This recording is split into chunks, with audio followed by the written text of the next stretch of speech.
I feel that YouTube's been inundated with these new types of videos, probably the past year, these brief retrospectives that are 12, 20-hour long videos over a game, a movie, a book, and they're so sanitized and clean, and the breathing is edited out. It sounds like every creator who does these has cracked open a thesaurus, and every time they come up with a word they want to use, they go back to they go back to the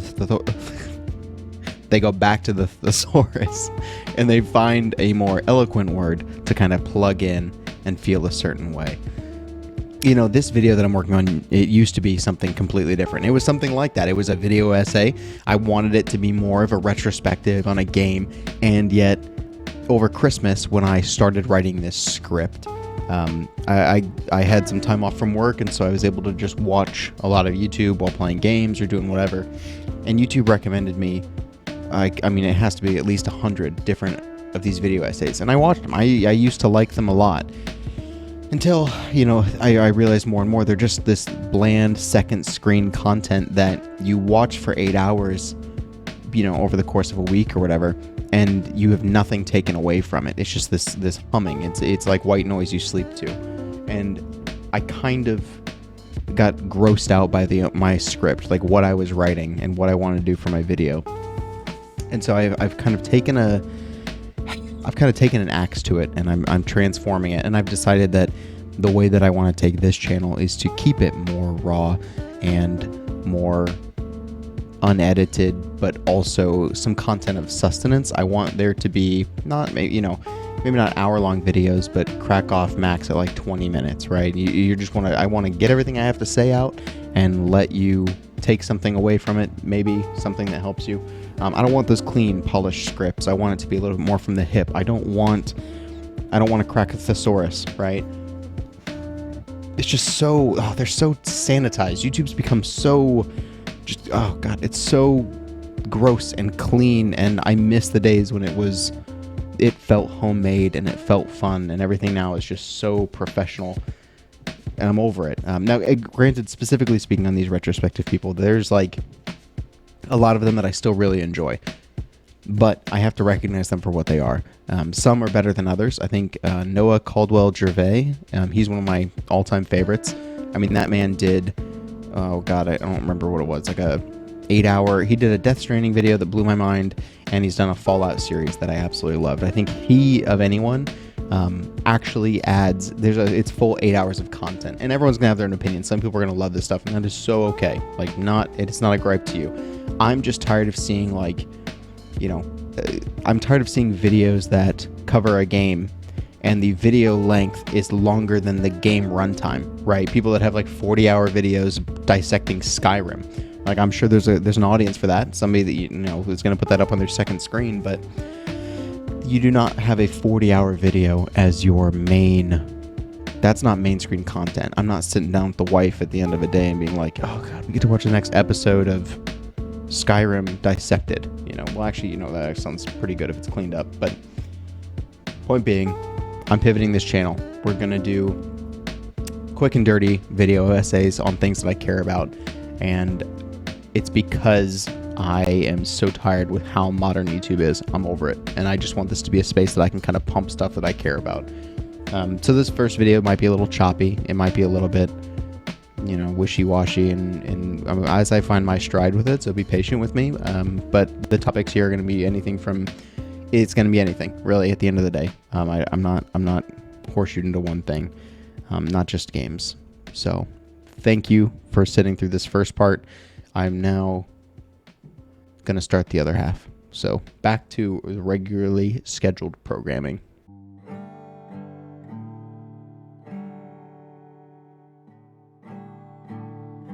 Media changes you, maybe for better, maybe for worse, but a movie, a TV show, a game, or a book, I know that all of us have that one piece of media that we can point back to and explicitly say, you know, this changed who I am as a person. When it comes to books, my favorite book series is A Three-Body Problem, and that's a trilogy about aliens and how it's more an introspection on the human condition and how humanity reacts to catastrophe and how they overcome and always basically fall on their face due to their own shortcomings. It teaches you a lot about how you look at problems and how it really just how you look at the world, and it helps me think much broader. I think a much grander scale after reading that. I've read it about 3 times now, and I think it's fantastic. I'll probably do a video about it sometime in the future. But I think of games, and I can think of To the Moon. It's a game about you play as scientists who go into people's homes on their deathbeds, right? So they're dying, and you have a machine that reworks their memories so that they can die without regrets. And what's tragic about that is the person dies believing that they lived a life different than what they actually did. So even though you might have a happy ending at the end of the game, the reality is nothing in the real world changed. Those regrets are just hidden from the person who dies. And it's hard. It's a really hard game to sit down and play, because even when you're happy and things are changing, you just are kind of overwhelmed with the sadness, knowing that nothing really changed. It's like you just put a blindfold on somebody so that they could sleep a little bit better, and it's heartbreaking. For TV, one of my favorites is the first season of True Detective. I don't know how much I changed as a person, but I know that Russ Cole has a very unique, and not everything that he says is good. Not his perspective on life isn't perfect, but I think he's a very unique character who does a lot for. I think he is just a good role model. Let me rephrase that. About 10% of it is probably a good role model. Station 11 is another TV show that I watched about some people at the end of the world. The apocalypse has happened, and they're trying to do Shakespeare. So they do Shakespeare plays. It's based on a book. Haven't read the book, just seen the show, but all fantastic. And I know that you probably have some of your own that you can specifically point to. And for me, one of the ones that I want to talk about specifically is a game called Mutazione. Now, Mutazione is set in this world where there's a remnant of humanity that has been changed and mutated by a catastrophe. Basically, so there's this island or segment of the planet that was hit with a meteor. And so there's this catastrophic event. It happened about 100 years ago, and since that hit, the inhabitants of that area have transformed into these mutated creatures. And so immediately it's cordoned off, and then they send scientists to go explore, and the scientists stay there for a while and send back their research, and these mutants are just like people. They're just normal. Like they're all mutated, they look all funky, but they're totally normal aside from that. And so you play as the granddaughter of one of the original scientists who went to the island, because the grandfather, the original scientist, is on his deathbed. He's dying. He is sick. And so he wants to see you. So you go to this island and you spend time with these people. You get to know them. You learn their day-to-day routines. And it's immediately so jarring because some of them just look completely freaky, and it seems so foreign. The world looks so foreign, but you slowly, over the course of the game, talk to each person more and more and more, and understand more about them until you realize, like, by the end of the game, you feel close to them. You're friends with them. I mean, it's not an entirely unique experience, right? It's really just an experience game. It's one of those where you walk around, talk to people.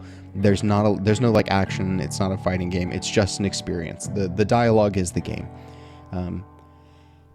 But the one little trick there is that the island itself is sick, and the plants and there's the foliage, like the island is dying.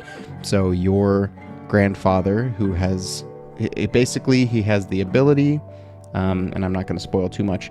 You can use music to make plants grow. Each plant has its own sound, and so you plant these gardens, and one will be like the sad garden or melancholy, and so you plant melancholy plants and seeds, and it plays music as you're sitting in the garden planting. So part of it's the experience of growing these gardens, and as you grow the different types of music around the island slowly begins to heal. And as with music, it comes to a crescendo at the end when you've planted all, I think it's like seven 7 or 6, whatever, you get the point. You complete the game by completing all the gardens, and as you're completing the gardens, you're talking to people and getting to know them, and it is such a simplistic game. It has a very simplistic art style. It looks like it's cut out of with like construction paper, and so nothing about the game in and of itself is spectacular, but what you have are these individual mutant lives that start off so foreign, and then partway through the game, you're crushed when you find out about one of the woman's children died in a house fire. You have other people who are like, there's an affair going on, someone's pregnant with somebody else's kid, and it's like, how do you deal with that in such a small community where you have 15, 20 people max? And the reason that this game kind of stands out to me specifically is not because it does anything remarkable. I think it's because it is such an unremarkable game, because it displays how mundane day-to-day life is. I first played this game during 2020 when COVID lockdowns were happening. As such, I was stuck in my apartment for 6 months with very little contact. I'm lucky that during that time I was living with my best friend, and I basically live next to a racetrack. I was living with my best friend, and my girlfriend and then fiance at the time was also in that area, so I did have people that I could see. But being locked away and not having that human connection beyond the few people this isn't unique to me, but it was very lonely. So having this as an outlet to go through and meet people and just kind of dive into their lives was a very healthy reminder to me of like, I'm feeling lonely here, and I know, like, and I'm blessed with what I have, right? And there's other people out there who have less than that and are going through their own struggles. And it's that mundanity of life that I feel and that everyone else is going through as well.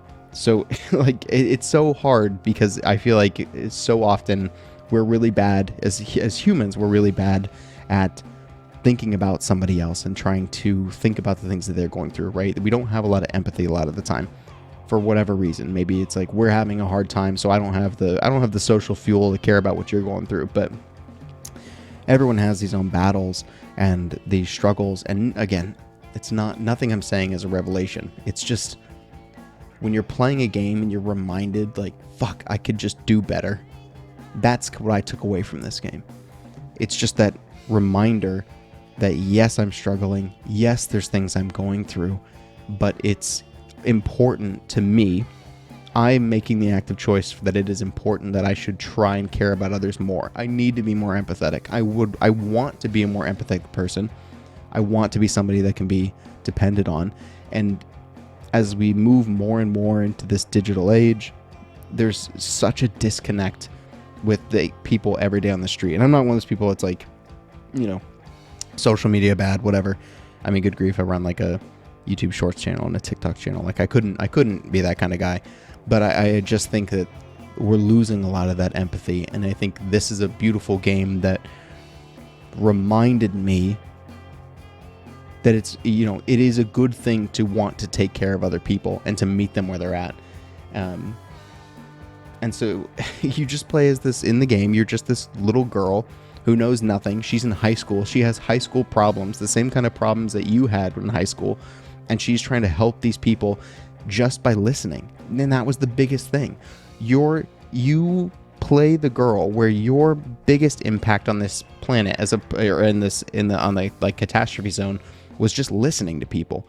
You slowly healed the gardens, and you made it a more beautiful place to be, and the harmony came back to the island. But you did most of it through listening, and it's such a simple, small thing that you and I can do more of.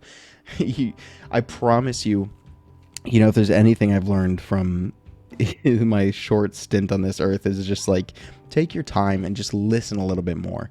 Just even when you think you've listened enough, give it another minute, right? Just keep tacking on just a smidge of listening, being patient.